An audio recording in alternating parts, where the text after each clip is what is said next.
வணக்கம். அதாவது வந்து தற்பொழுது உச்சநீதிமன்றத்தில் இந்த வழக்கானது சற்று முன்னர் விசாரணைக்கு வந்தது.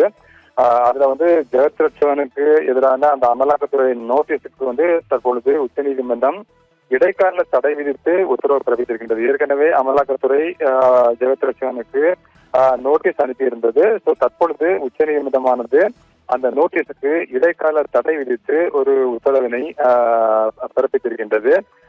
வழக்கை பொறுத்தவரை ஏற்கனவே சென்னை உயர்நீதிமன்றம், அதாவது அமலாக்கத்துறை அந்த அமலாக்கத்துறை நோட்டீஸ் அனுப்பியதற்கு எதிராக ஏற்கனவே ஜெகத் ரட்சகன் சென்னை உயர்நீதிமன்றத்திலும் வழக்குகள் தாக்கல் செய்திருந்தார்.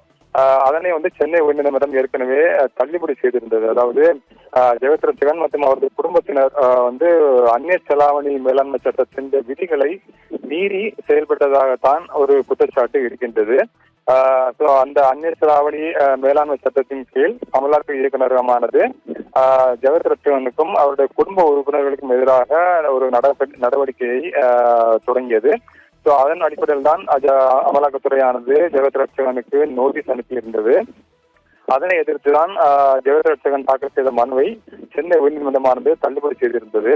அதே போல அவருடைய மகள் ஜே ஸ்ரீனிஷா, அவரது மகன் சந்தீப் ஆனந்த் மற்றும் அவருடைய மகன் இயக்குநராக இருக்கக்கூடிய அக்கார்டு டிஸ்டில்லர்ஸ் அண்ட் ப்ரூவரிஸ் லிமிடெட் என்ப அந்த நிறுவனம் சார்பிலும் தாக்கல் செய்த அந்த மனுக்களையும் சென்னை உயர்நீதிமன்றமானது ஏற்கனவே தள்ளுபடி செய்திருந்தது.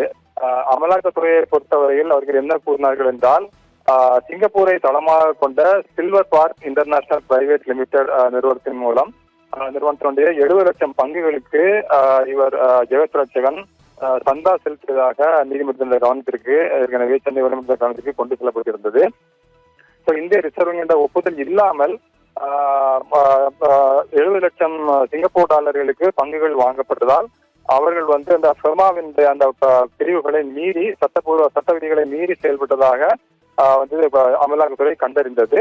அதன் அடிப்படையில் தான் பார்க்கும்போது செப்டம்பர் 2018 ஜெகத் ரட்சகன் தன்னுடைய மனைவி அனுசுயாவுக்கு 45 லட்சம் பங்குகளையும் 22.5 லட்சம் பங்குகளை தன்னுடைய மகளுக்கும் மீதமுள்ள 2.5 லட்சம் பங்குகளை தன்னுடைய மகனுக்கும் மாற்றியதாக அமலாக்கத்துறை கண்டிருந்தது.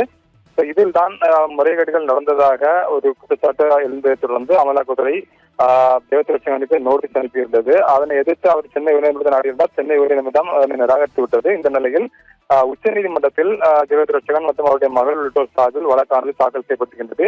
இந்த வழக்கு சற்று முன்னர் உச்சநீதிமன்றத்தில் விசாரணைக்கு வந்தது. நீதிபதி விக்ரம்நாத் தலைமையிலான அமர்வில் விசாரணை நடைபெற்றது. அப்பொழுது ஜெகத் ரட்சகனுக்கு எதிராக அமலாக்கத்துறை நோட்டீஸ் அனுப்பியதற்கு இடைக்கால தடை விதித்து உச்சநீதிமன்றம் உத்தரவு பிறப்பித்து வழக்கினை ஒத்திவைத்திருக்கின்றது.